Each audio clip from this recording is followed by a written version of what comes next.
बहुत ही हृदय विदारक घटना है, भयभीत करने वाला घटना है। मैं पिछले 6 महीने से लगातार मीडिया के माध्यम से, प्रेस के माध्यम से, सोशल मीडिया के माध्यम से, लेख के माध्यम से आगाह कर रहा था यहाँ के लोगों को, प्रशासन को, कि इस बार का बरसात कतरास की जनता को बहुत भारी पड़ेगा। मेरे 6 महीने पहले के मेरे टोटल बाइट आप लोग देख लें, आपको मिलेगा। मैं बार बार आगाह कर रहा था कि बरसात अगर जम के हुआ तो यह कतरास के लोगों के लिए बहुत भारी पड़ेगा। ये कहने का मेरा आधार ये था कि जिस बड़े पैमाने पर, बृहद पैमाने पर यहाँ हो रहा था अवैध उत्खनन, और वो उसके कारण से आज नहीं कल ये होना ही था, और वो सामने आया अंततः। और बीसीसीएल में पदस्थापित ये जितने सीआईएसएफ के लोग जो बीसीसीएल की संपत्ति या देश की संपत्ति की सुरक्षा के लिए रखे गए थे, और उनकी भूमिका जीरो थी, जीरो। उनके कैंप के सामने से हाईवा निकलता था, हमारे पथरा में कैंप है, और इतना ज्यादा वहां से निकलता था, इसलिए मैंने प्रेस कॉन्फ्रेंस करके, सेमिनार करके ये कहा भी था, सीआईएसएफ हटाओ, बीसीसीएल बचाओ। ये नारा भी हमने दिया था और मैंने लिखित ऊपर तक, डीजीपी तक इन लोगों को भेजा था। खैर, आज एक बहुत अच्छी भूमिका में सीआईएसएफ आया है, भी वो रोकने का काम कर रही है, बहुत हद तक अभी रुका है, लेकिन 100% रुका है ऐसा हम नहीं कह सकते। फिर मैंने एक दूसरी मांग की थी कि सीआईएसएफ एक टोल फ्री नंबर जारी करे, जिससे आम आदमी भी, जंगल में भी अगर 5 घर है तो वह जब ट्रक जा रहा हो तो वह सूचना दे सके सीआईएसएफ को, टोल फ्री नंबर में जानकारी दे सके, गाड़ी की जानकारी दे सके, उसका फोटो भेज सके, मैसेज दे सके। अंततः टोल फ्री नंबर जारी हुआ, लेकिन बहुत देर से हुआ ये काम। अगर ये पहले हुआ होता, 1 साल पहले, 2 साल पहले, तो ये स्थिति नहीं होती, आज इतनी भयावह स्थिति नहीं होती। और यहाँ भी बड़े पैमाने पर यहाँ अवैध उत्खनन होता है। बहुत से लोगों ने समय समय पर विरोध भी किया है, लेकिन सिर्फ विरोध समय पर आप कर देंगे फिर आप सो जाएंगे, तो इससे भी बड़ी विभीषिका के लिए तैयार रहिए आप लोग। ये मैं कह के जा रहा हूँ फिर यहाँ से, और नहीं तो यहाँ के लोगों को जैन जी बनना होगा। जैन जी बन करके अपनी रक्षा कीजिए, अपने परिवार की रक्षा कीजिए, अपने आने वाली पीढ़ी की रक्षा कीजिए, अपने खेत खलिहान की रक्षा कीजिए, अपने परिवार की रक्षा कीजिए, और उसकी रक्षा के लिए आपको जैन जी बनना होगा। जैन जी जब बनेंगे तब शायद सरकार के खानों पर जू रेंगेगा। जब वही सीआईएसएफ यहाँ आकर के निष्क्रिय हो जाता है, लेकिन यही सीआईएसएफ जब एयरपोर्ट पर आता है तब एक पावर बैंक नहीं ले जा सकते हैं आप। तो वही सीआईएसएफ यहाँ आते आते इतना कमजोर कैसे हो जाता है? काहे कमजोर हो जाता है? क्या कारण है उसका? तो अपराध में जब मिली भगत होगी तब ये सवाल संसद में क्यों नहीं उठा? कितने बड़े पैमाने पर यहाँ अवैध उत्खनन हो रहा है, संसद में उठना चाहिए था। हम लाखों वोट दे करके भेजते हैं प्रतिनिधि, इसलिए भेजते हैं कि हमारी आवाज बनेंगे वो, और हमको जो जरूरत है उसकी बात करेंगे वो, और जरूरत पड़ेगा तो सरकार की निगाह यहाँ डालने के लिए मजबूर करेंगे। संसद में सवाल क्यों नहीं उठता है?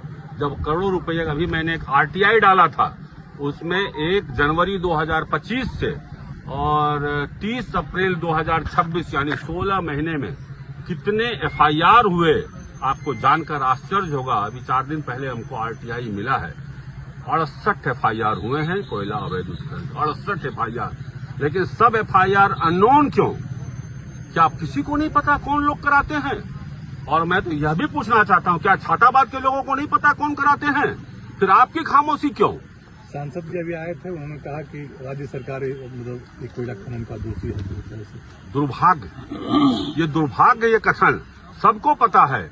जो अनपढ़ है ना, उनको भी पता है ये बात कि जमीन के भीतर जो संपत्ति है वो देश की संपत्ति होती है, और जो देश की संपत्ति है उसके रखवाला केंद्र सरकार होता है, राज्य सरकार नहीं। और सीआईएसएफ केंद्रीय संगठन है, न कि राज्य संगठन। ये बेवकूफ बनाने वाला बात है कि राज्य सरकार करवा रही है। तब आप क्या कर रहे हैं? आप इसी बात को लोकसभा में उठाते कि झारखंड सरकार बड़े पैमाने पर वहां कोयला चोरी करवा रही है। क्यों नहीं उठाया? जब आपको यह ज्ञान हो गया था कि यह राज्य सरकार करवा रही है, तब इस ज्ञान की अभिव्यक्ति लोकसभा में क्यों नहीं हुई? पता चल जाता, और लोकसभा में बैठे लोगों को भी पता चल जाता कितना ज्ञानी है ये। इसलिए जनता को बेवकूफ बनाना बंद करें, और ऐसे ही बेवकूफ जब हमारे चौकीदार बनते हैं तब उसी की स्थिति तभी होती है कि चौकीदार रहता है और लूट जाता है शहर। ये शहर लूट रहा है, और अगर आप नहीं जगे अब भी तब आने वाले समय में और इससे भारी भी खामियाजा भुगतना पड़ सकता है, ये मैं बोल के जा रहा हूँ। सांसद जी कहते हैं कि हम कोयला चोरी को लेकर के मुखर रहते हैं, हमेशा आंदोलन। अगर लोकसभा में उठाया हो तो पब्लिक में जारी कर दें वो बयान, किस दिन उठाया, किस तारीख को उठाया, कितने बजे उठाया, उसका पत्रक आता है। मैं चुनौती देता हूँ, अगर लोकसभा में एक दिन भी उठाया हो तो उसको जारी करें सोशल मीडिया में, हर आदमी जान जाएगा और मैं अपनी गलती मान लूंगा। बीसीसीएल की भूमिका यहाँ क्या रह रही है? अभी जो रेस्क्यू का काम होना चाहिए था। हम लोग चौकीदार क्यों चुनते हैं कि जो अगर अपनी भूमिका का निर्वाह नहीं कर रहा है, चाहे राज्य सरकार हो, चाहे केंद्र सरकार हो, चाहे किसी पद पर बैठे हो, इसलिए चौकीदार का काम है उसको जगाना, उसको आगाह करना, उसको बताना। आपने क्या किया? सब सोया रह गया, बीसीसीएल सोया रह गया, सीएसएफ सोया रह गया, राज्य सरकार सोई रह गई। आप चौकीदार की भूमिका में आपने क्या किया? आपने लोकसभा में क्यों नहीं उठाया? अमित शाह को पत्राचार किया, अमित शाह से मुलाकात करके पूरी घटना की जानकारी दी। आश्चर्य है, जिनको चाणक्य कहते हैं उनको जानकारी देने के बाद भी यदि कार्रवाई नहीं की तो अगला कार्रवाई क्या किया आपने?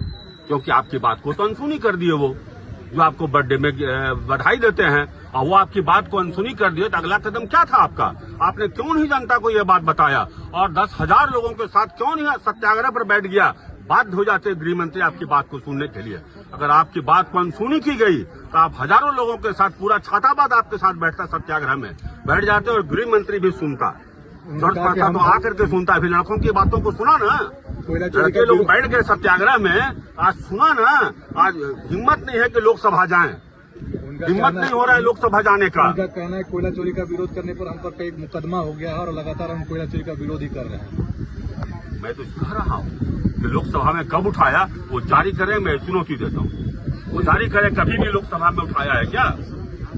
और अगर लोकसभा में उनकी बात नहीं सुनी गई तो क्यों नहीं सत्याग्रह पर बैठा है? जनता को जवाब देना हो चाहिए उनको, और नहीं तो आने वाले चुनाव में फिर जनता। अभी यहाँ के ग्रामीण क्षेत्र विकसित हो गए, क्या एक बगल में टाटा कंपनी चलती है ना, यहाँ से एयर डिस्टेंस 1 किलोमीटर है, मालखेड़ा भेलाटाड़ कपुरिया का। टाटा का एक ढेला चोरी नहीं होता है और यहाँ का ट्रक हाईवा का हाईवा चोरी होता है। इसको क्या समझा जाए? और इसमें जो लिप्त हैं उनके लिए आप वोट मांगने आते हैं? इस काम में जो लिप्त है कौन नहीं जानता है? एक आदमी कोई बोले कि हम नहीं जानते कौन कोयला चोरी करा रहा है, हाथ उठाओ एक आदमी। मैं चुनौती देता हूँ कि मैं नहीं जानता हूँ, बताओ। हर आदमी जानता है और इसके लिए आप वोट मांगने आते हैं और कहते हैं कि मैं सवाल उठाता हूँ, और उन्हीं कोयला चोरों के लिए वोट मांगने आते हैं, प्रत्याशी बनाते हैं। कौन नहीं जानता है सच्चाई को? वो बोल रहे हैं कि आज की भीड़ में भी कोयला चोर यहाँ नजर आ रहे हैं। जब इतना ज्ञान है उनको कि ये कोयला चोर है, तब क्यों नहीं आप उसको पकड़वाते हैं? तब उनको पकड़वाना चाहिए। जब वो जानते हैं कि हाँ ABCD A to Z में A, D और N और F चोर है, आप क्यों नहीं पकड़वाया? ये सवाल जनता पूछना चाहती है आज। आपको तो ज्ञान है कि ये कोयला चोर है, जो आज भीड़ में भी थे। आपको FIR करना चाहिए कि इन चारों के कारण आज छाताबाद के हजारों लोगों का जीवन खतरे में है। आपको ये है चौकीदार की भूमिका। चौकीदार की भूमिका ये नहीं है कि सो गए चोर को देख के। चौकीदार की भूमिका होती है चोर को देख के जग जाना और चोर को खदेड़ना। कैसी चौकीदारी कर रहे हैं? अभी यहाँ के ग्रामीण क्षेत्र विकसित हो गए, क्या बीसीसीएल के पास एकमात्र उपाय बेलगड़िया टाउनशिप है, वहाँ रोजगार कैसे लोगों को मिलेगा? तो देखिए, बहुत बड़े पैमाने पर इनको दबाव बनाना पड़ेगा केंद्र में। बेलगड़िया आज का है, 20 साल से बेलगड़िया ही सुन रहे हैं हम लोग। 20 साल ज्यादा हो गया। RSP शिफ्ट करेगा तो बेलगड़िया जाएगा, बाजार शिफ्ट होगा बेलगड़िया जाएगा, झरिया शिफ्ट होगा बेलगड़िया जाएगा। ये बेलगड़िया करके अब ये लोगों को बेवकूफ बनाना बंद करें। नए सिरे से आज के हिसाब से 2026 के हिसाब से मानव को जितना जरूरत है, मिनिमम जो रिक्वायरमेंट है उसके अनुसार नया टाउनशिप बसाएं और हजारों करोड़ केंद्र के पास जो पैसा आता है उससे GST में आज 1.5 लाख करोड़ प्रति माह आ रहा है। पिछले साल आया है 22 लाख करोड़ रुपया। सरकार में आपकी पहुंच है, आप एक बार का 1 साल का पूरा शिफ्ट करवा देना टैक्स। हम लोग को रोड पुल 1 साल नहीं झेल लेंगे बिना रोड का, बिना पुलिया का, लेकिन एक बार ढंग का बनवा दें, वहां विस्थापित जाएंगे लोग। वहां स्कूल बने, वहां बस अड्डा बने, वहां हॉस्पिटल बने, स्वेच्छा से लोग जाएंगे और मानव के रहने लायक, सम्मानजनक रहने लायक उसमें स्थान हो। एक आखिरी सवाल, छाताबाद के लोगों को लेकर के क्या कुछ कहना? मैं तो कहूंगा कि यहाँ आप जेएनजी तैयार कीजिए। आप लोग कब तक मरते रहेंगे, कब तक सहते रहेंगे? यहाँ के नौजवानों को जेएनजी बनना चाहिए, जेन अल्फा बनना चाहिए, और तब आप अधिकार की लड़ाई लड़ पाएंगे, अधिकार की रक्षा कर पाएंगे। नहीं तो चौकीदार लोग आप लोग को बेवकूफ बनाते हैं। चौकीदारों से भी सावधान रहिए।